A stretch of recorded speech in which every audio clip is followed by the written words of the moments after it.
in the last lecture. So we started discussing chapter number 7 of your textbook, which is dimensional analysis, similitude, and modeling.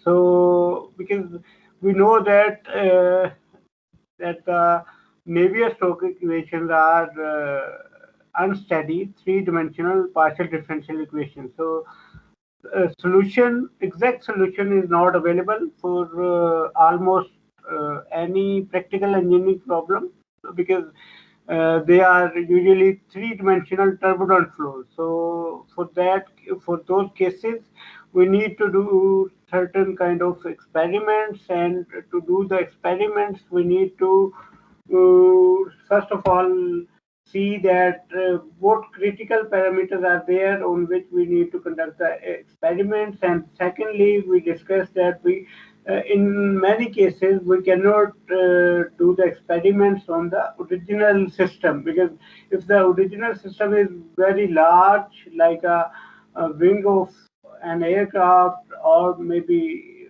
we are talking about a ship, uh, then maybe it is not possible to conduct experiments because we need a very big wind tunnel or water tunnel for that, which is not feasible. So instead, what we do that we scale down or scale up. Scale up in case of uh, and nanoparticles, simulation of nanoparticles. So we need to scale it up. So in that case, we need to do the modeling, and then the results which we get from the scale down model, we need to correlate with the actual system. So that study is called similitude. So characterization of those variables, first of all, on which we need to do the conduct the experiments, that comes under dimensional analysis. Then modeling is the process in which we scale down or scale up the actual system or prototype, and then similitude is the correlation between the results of the scaled down model and the actual system. So in the last class, we discussed that if we have got an example of turbulent flow in a pipe, then for that pressure drop per unit length is a critical parameter for designing pipelines. So first of all, we need to characterize that what are the critical parameters in that. It means that this is the dependent variable, pressure drop per unit length, and the independent variable on which it depends, that is the pipe diameter, fluid density, then viscosity, and then mean velocity. So first of all, we write the functional form, and like this, that the dependent variable is written on the left hand side, and the independent variables on which we need to conduct the experiments, those are written on the right hand side. So after the conduct of experiment, we need to determine delta PL by changing these four variables. Now, one way of doing these experiments is that first of all, we change the diameter and see that how delta PL changes by keeping other three constant variable constant, and then change rho, and then keep other three variables constant, and similarly. So it means that we would have four sets of experiments. We can get this kind of relation, but it doesn't give us a true picture, because all these variables, they are kind of interdependent. So and secondly, that it is very difficult to change density without changing the viscosity. So it means that there are some practical limitations as well to conduct these types of sets of experiments. So rather, what we do that, as we discussed in the last class, that we non-dimensionalize the variables, like the delta PL is being non-dimensionalized by multiplication of diameter and Vn by density and velocity square. Similarly, the other variables can be non-dimensionalized in a set. So now it is quite straightforward that we can find the functional relation. Functional relation means that we can get the different values. If you see this figure, we have got some white circles here. So these are the data points which we get from the experiments, and then we can use some curve fitting techniques to see the functional relation, that how it changes, that how this non-dimensional pressure gradient changes with Reynolds number. So on x-axis we have got Reynolds number. So the advantage of non-dimensionalization is that we have got only two variables, and the results of the experiment can be shown on a single curve. So function value can be known by experiments, so that we can do the curve fitting after we plotted the data. So, but the thing is here that how to create these non-dimensional terms like this. These two terms, we need to know that in a certain case, that how many non-dimensional terms would be sufficient to define a set of experiments, or and secondly, that how to non-dimensionalize it systematically, right?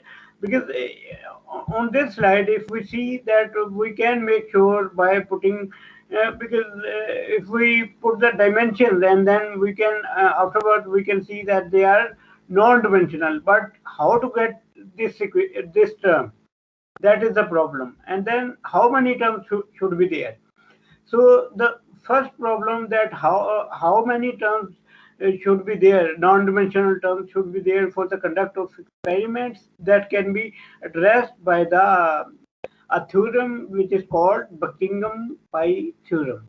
So Buckingham is the scientist which proposed this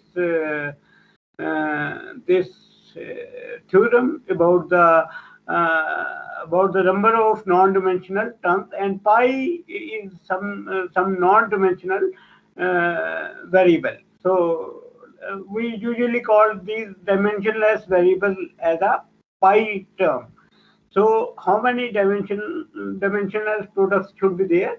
So for that, the basic theorem, it tells us that if an equation which has got k variables, which means that it also includes the dependent variable and independent variable, if it is dimensionally homogeneous, that if we have got the equation which is dimensionally homogeneous, it can be reduced to a relationship among k minus r independent dimensionless products. Independent is very important here, that the pi terms should be independent of each other. It means that we cannot get one pi term from the other pi term. So that defeats the purpose, right?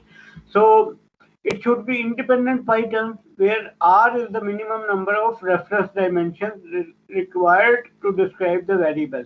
We all know that the reference dimensions, we can have two types of system. One is mass, length and time, MLT, or we can also say that we can have force, length and time, which is FLT set. So in both cases, the number of reference dimension R is usually, for all the practical engineering fluid mechanics problem, we have got the value of R is equal to 3, and K is the total number of variables. So it means that we would have k minus r. So if we want to write it mathematically, that if we have got u1 as a dependent variable, which we need to find by the conduct of experiments by varying all these parameters, which are u2, u3, u4 up till uk. So afterwards, we can make, by the application of Buckingham pi theorem, we can get k minus r pi terms, right? So we would have k minus r. So all these pi 1, pi 2, pi 3, pi 4, they are independent dimensionless terms. Now, how to get these pi terms? So first question is answered, that how many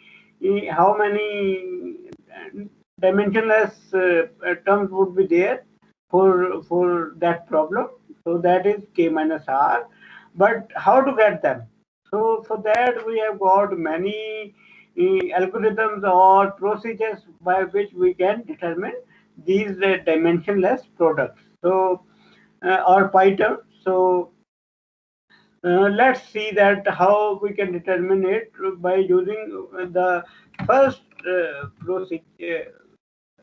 first method, which is called uh, we call it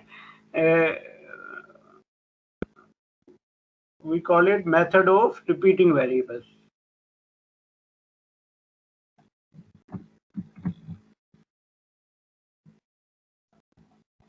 Method of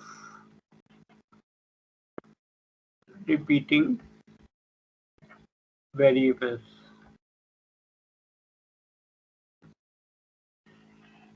Okay, it has got a number of steps, so I am going to discuss each step one by one and see that how we can determine these dimensionless products. So why we use this?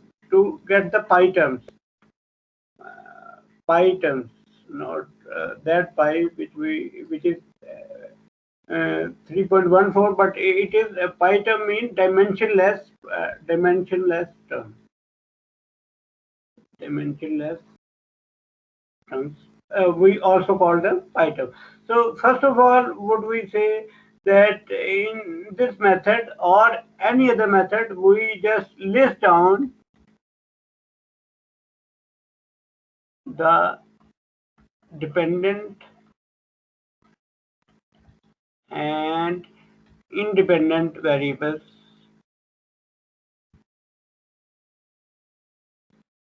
Right, dependent variable is something which we want to find. Like for the pipe flow, we want to determine the pressure drop per unit length.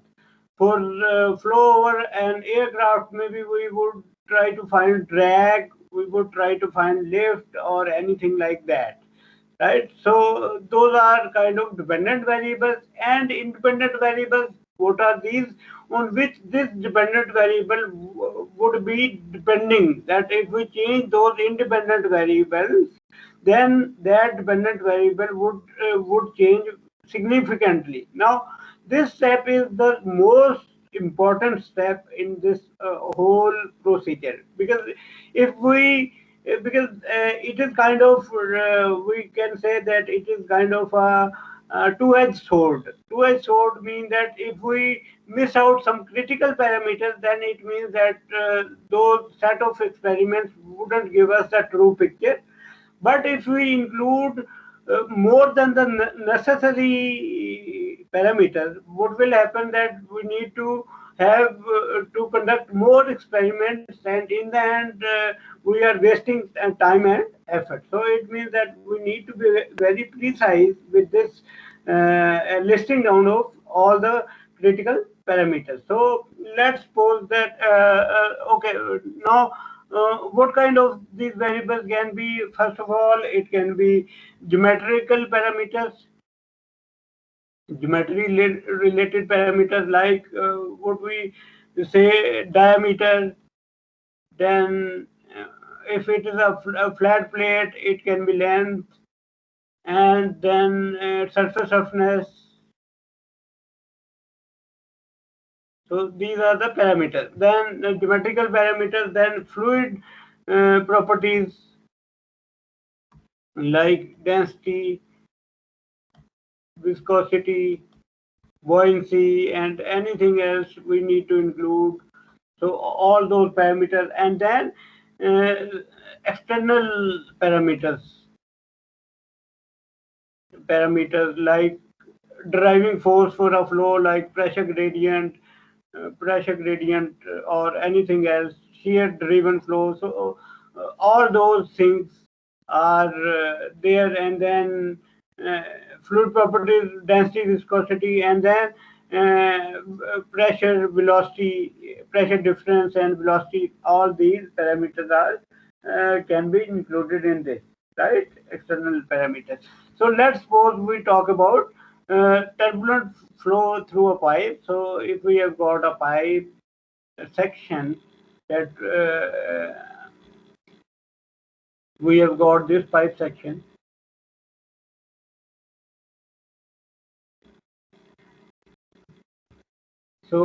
this is section 1, this is section 2. We want to find the pressure drop between point 1 and point 2.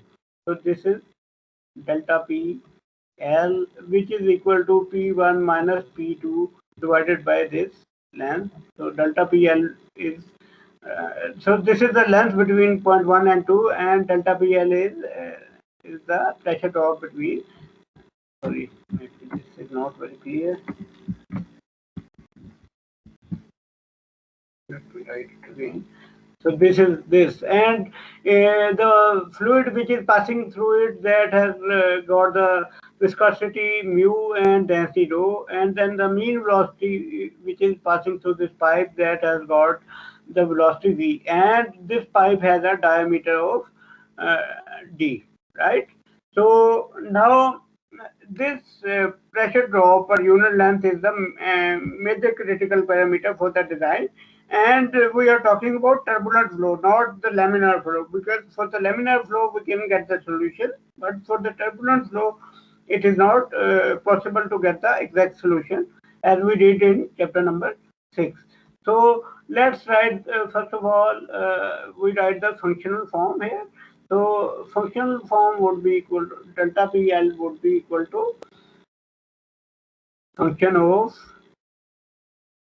diameter, velocity, rho, and mu, right? So this is the functional form. So this was step number 1. Now in step number 2, what we say that we first of all we write these in the basic dimension, like delta BL. We know that if we use FLT system, we can equally use MLT system, but it's up to us that whether we use FLT system or MLT system. So let's say that we use FLT system for writing all these variables in the basic dimension. So let's do that here. So delta BL can be written like FL minus 3. So this is the dimension. Why L minus 3? Because basically it is Newton per meter square, but because it is also being divided by length, so that's why we are putting that extra length here. So FL raised to power minus 3. So delta BL is that, and then diameter we know that is only length, because it is meter or feet. Then velocity is meter per second or feet per second, so it can be written LT minus 1. And then similarly rho, that would be equal to in the FLT system, it can be written equal to, rho would be equal to F L minus 4T2, and then for the mu we can write FL minus 2T, and we also studied this in chapter number 1 in the basic dimensions, and we know that mu can be determined, rho can be determined very easily, because we, for instance, F is equal to MA, right? So M is equal to rho into V into area into acceleration. So rho would be equal to F divided by V into acceleration. Here V is the volume, not velocity. Yeah, this is volume. And similarly, mu, how to determine mu? We know that tau is equal to mu into du upon dy. From here, mu would be equal to tau divided by du upon dy, and then we can get that, right? So I hope that this point is clear to you, that how to get these dimensions. In case if you don't remember it, don't panic. It is quite easy, that if we know the basic relation, from that we can always get these dimensions, right? And we can either use MLT system as well if we are more convenient with that. It's up to us. So there is no conversion with that. Now the third step is that determine the number of items. Number of pi terms. That how many pi terms would be there? So total variables for the problem,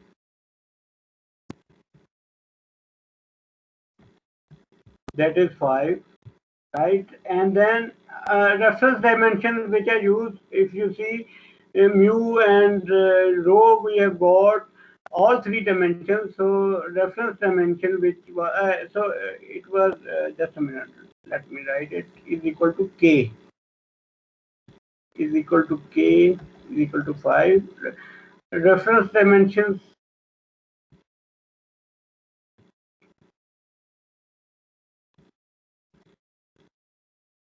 which is equal to r, that is equal to 3, because we also need f, and then length, and then time. So number of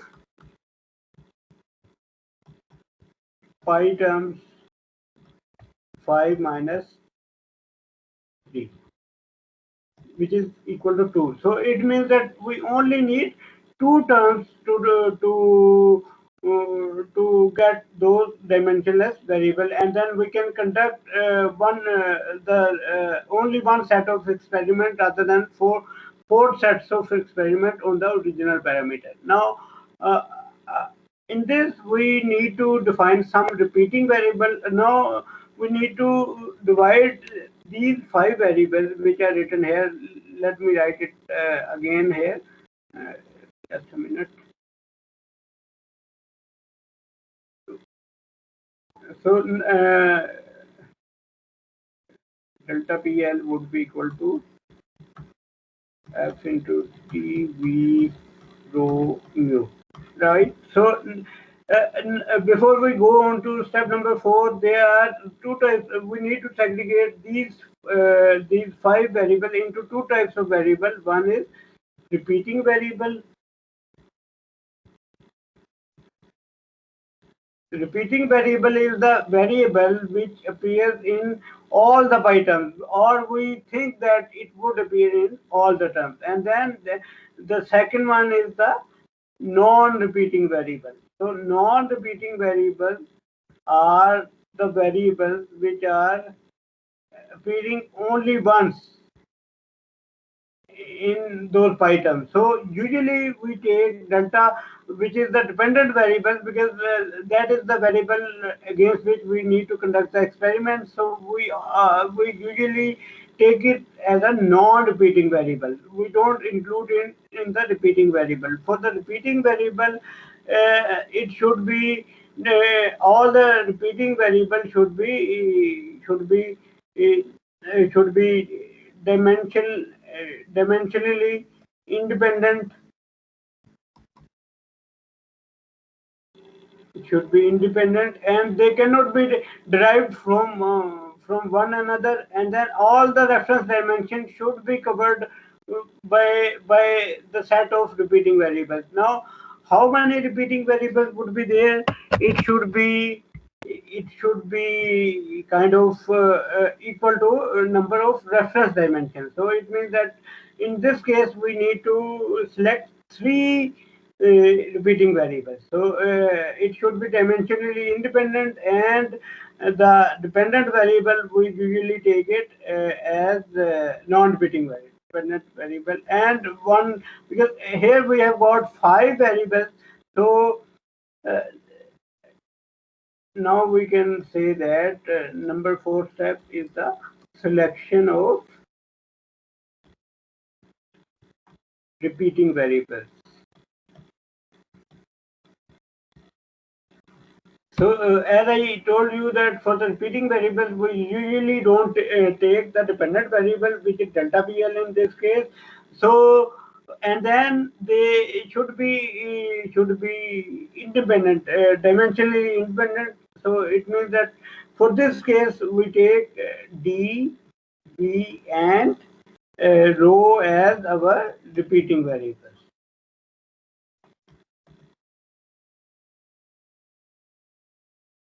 And now we need to determine those dimensionless pi terms. So number 5 step is the determination of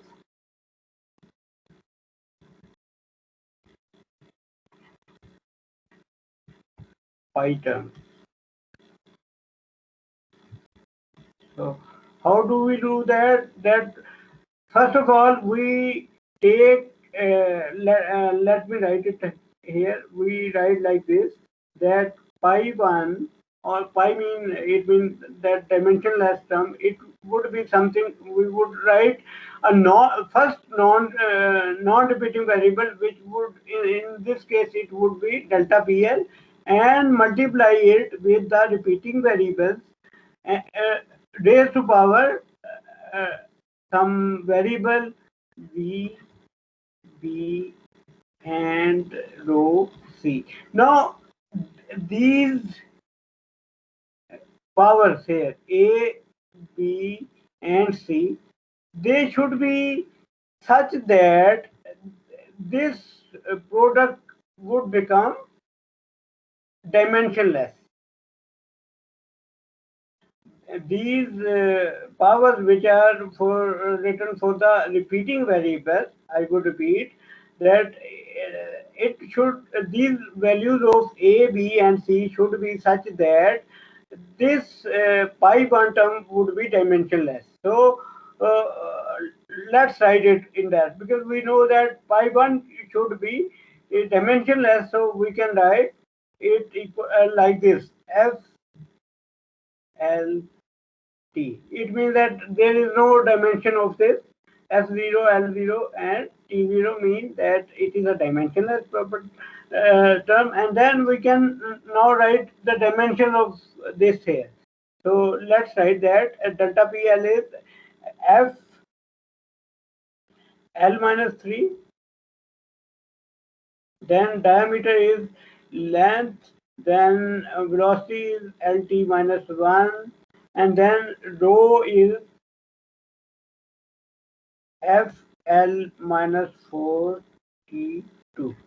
And here we have got A, B, and C. So we need to determine the values of A, B, and C, so that it produces F0, and this length dimension is equal to 0, and time dimension is equal to 0 for this product. So let's see that how we can do that. So first of all, if we say that we kind of see the terms for the f on the left, now we can say that for this first term on the right hand side, it has got the power 1. So we write 1. Then because they are being multiplied, we know that if we are talking about the powers, then it would be added 1 plus a, then not a, because there is, if you see here in the second for the diameter, there is no force, so it means that there wouldn't be any term for the for this force. And then in the velocity there is no force term as well, so there is nothing. And then for the density term, we have got force to power c, so we can write 1 plus c is equal to 0, because on the left hand side we know that its power should be 0, so it means that c should be equal to -1. If c is equal to -1, this product would have force raised to power 0. Right. Now, second thing is how to find the for the length.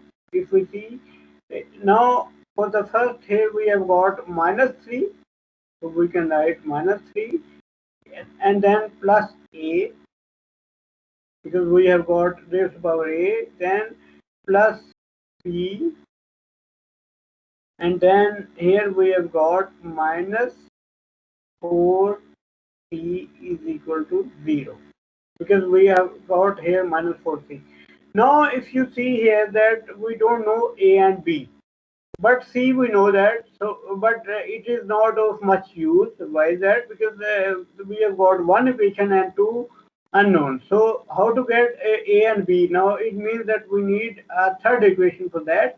So if we if we kind of write the powers for the time now, for the third case, for the time we see that we have got time in this term, it is minus b,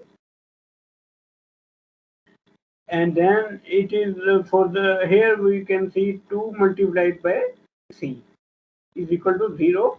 Now from here, if we see that b is equal to 2 times c, and then uh, uh, c is minus 1, so b is equal to minus 2, right? So once we determine b, now we can get the value of a. So now if we put the values here, so minus 3 plus a minus 2 plus 4 is equal to 0. So 4 minus 3, 1, 1 minus 2. So a should be equal to 1. If we do the a little bit of calculation, so it means that the first pi term we have got here, that is pi 1 is equal to delta PL into, now A is equal to 1. So it means that delta P multiplied by B, and then V has got the power B, which is minus 2, and then we have got rho, its power is minus 1, right? So because it has got the power C, so we can write delta P L into diameter divided by rho v square, right? So this is our first pi term.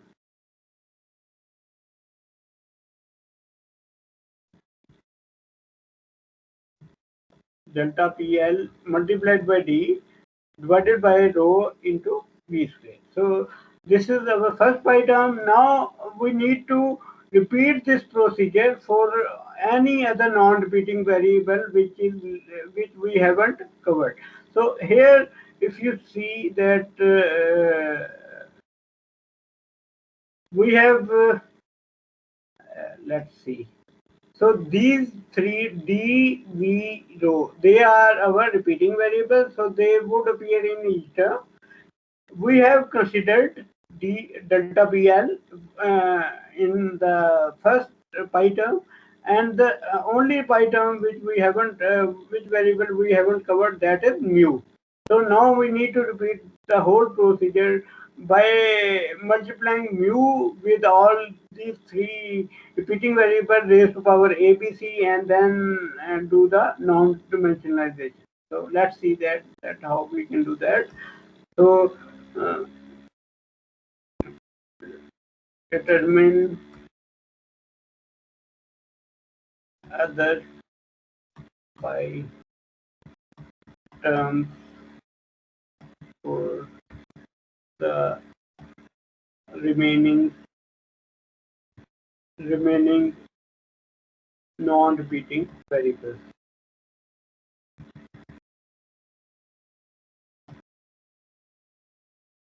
Right. So now we need to have pi 2 here.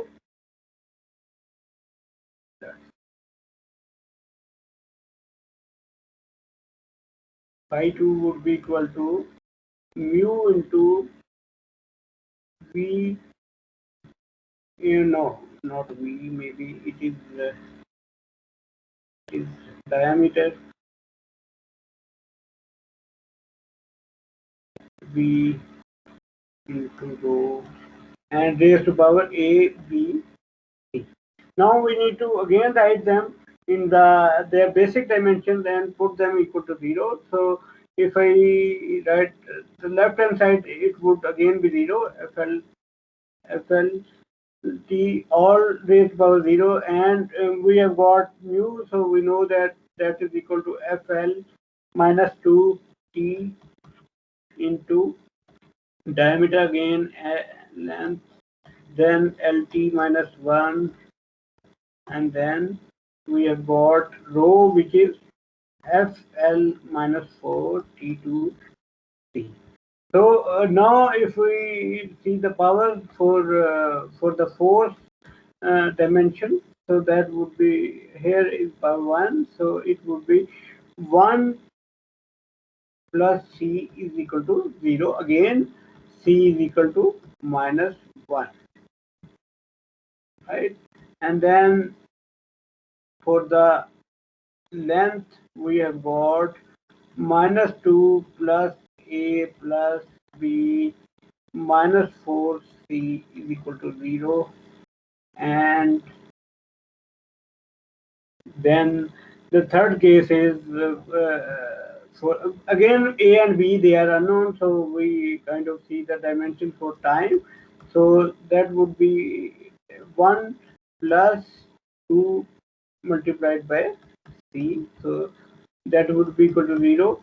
So from here C becomes equal to, I think I have missed a bit here. It, it should also include 1 minus B, right? So I think I need to correct it. 1 minus, because we have got time in this term, so minus B.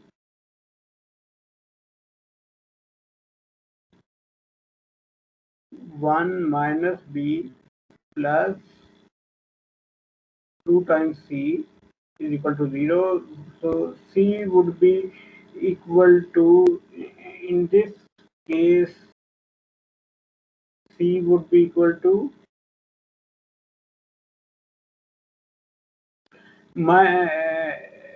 now we need to kind of do a little bit of C is equal to minus 1. So we can write 1 minus B minus 2 is equal to 0. And from here, we can say that B is equal to minus 1, right? And once we get B is equal to minus 1, if we put it here, it would be minus 2 plus A plus 1. Just a minute, I need to take a call and then I will be back in a minute. Just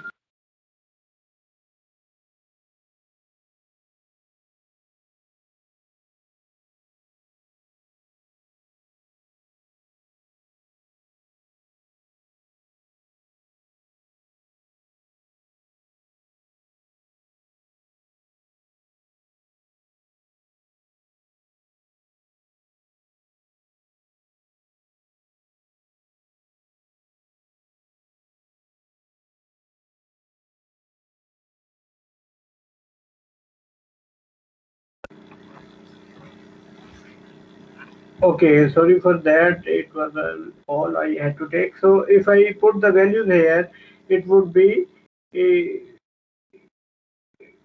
it would be B is equal to minus 1, so it would be minus plus 4. So if we do that, A would be equal to, again, it would be minus 1. So now if we write the pi terms, it would be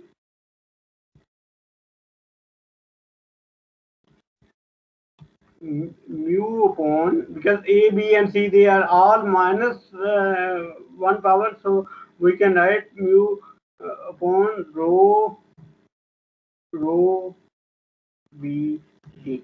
And we know that this is inverse of Reynolds number. So from here we can just write the functional form like this, that we because this is our second pi term, and now if we write the first pi term was equal to, if we write the function form in non-dimensional pi terms, we can write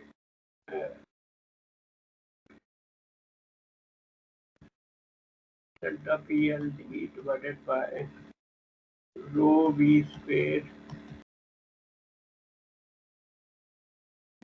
and it is a function of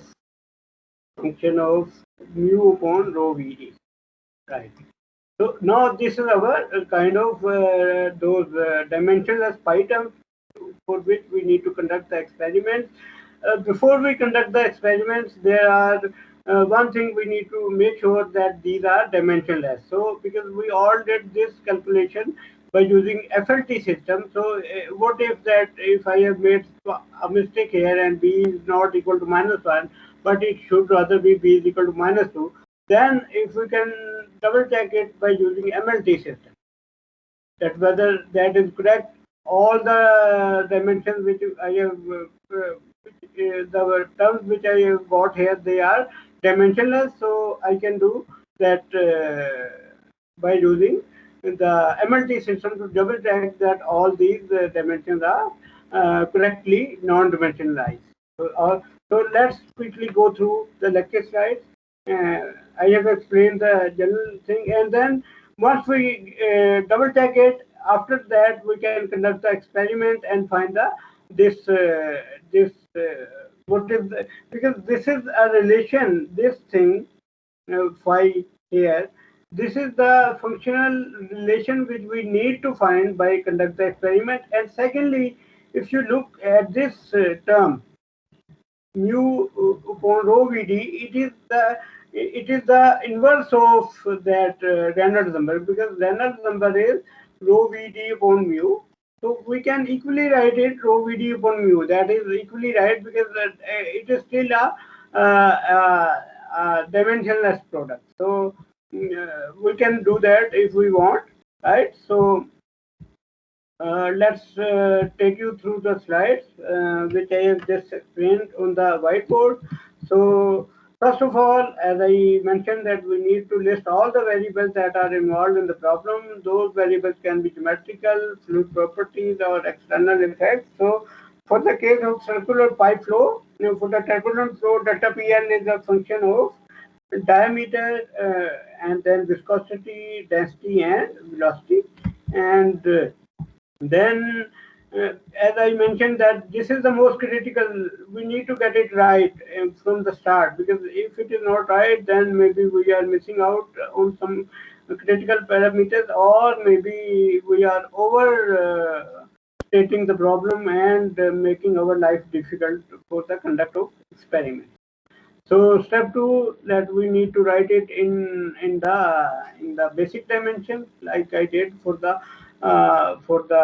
by using FLT system, and then we need to determine the required number of pi terms.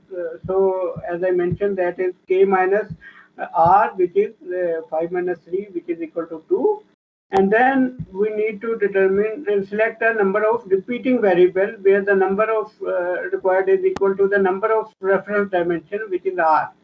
It is which is usually equal to basic dimension which are required to describe those variables. So all the required reference dimensions would be there in the group of repeating variable. Each repeating variable must be dimensionally independent, and then the dependent variable, which is delta PL in this case, it shouldn't be here, right?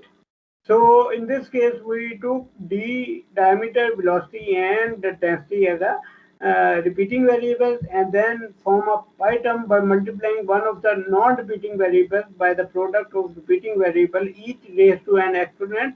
That will make the combination dimensionless. So that raise that was a, b, and c. Those are the exponents which we need to determine to make this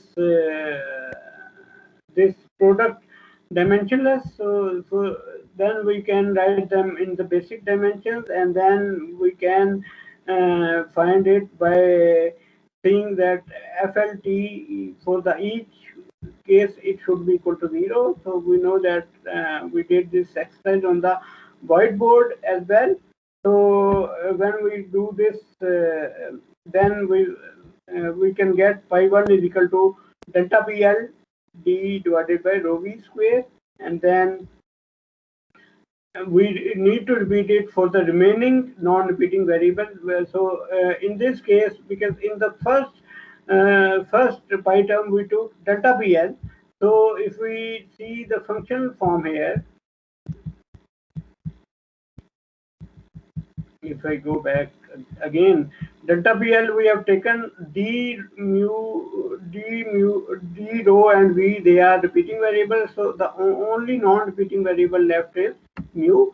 So for the second pi term, we would select that, and then if we select that, and then multiply it with D raised to power A, V raised to power B, and rho raised to power C. So if we do that, then we can have this FL minus 2T, which is a dimension of mu, and then the same exercise we did for this. So from here we get the pi term mu upon rho Vd, and we know that rho Vd upon mu is the Reynolds number, so we can equally inverse it. There is no harm in doing that.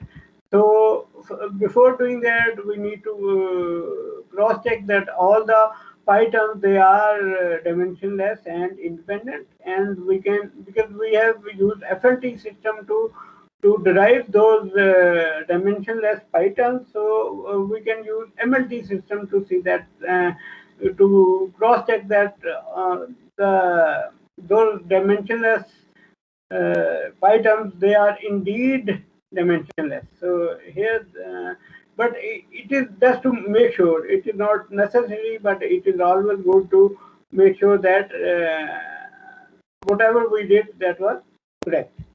After we made sure that it is dimensionless, then we write it in functional form, and then we can inverse it, because we know that inverse of mu upon rho Vd, that is Reynolds number. So we can equally inverse it, and once we get it, after that the step of conducting experiments comes, right?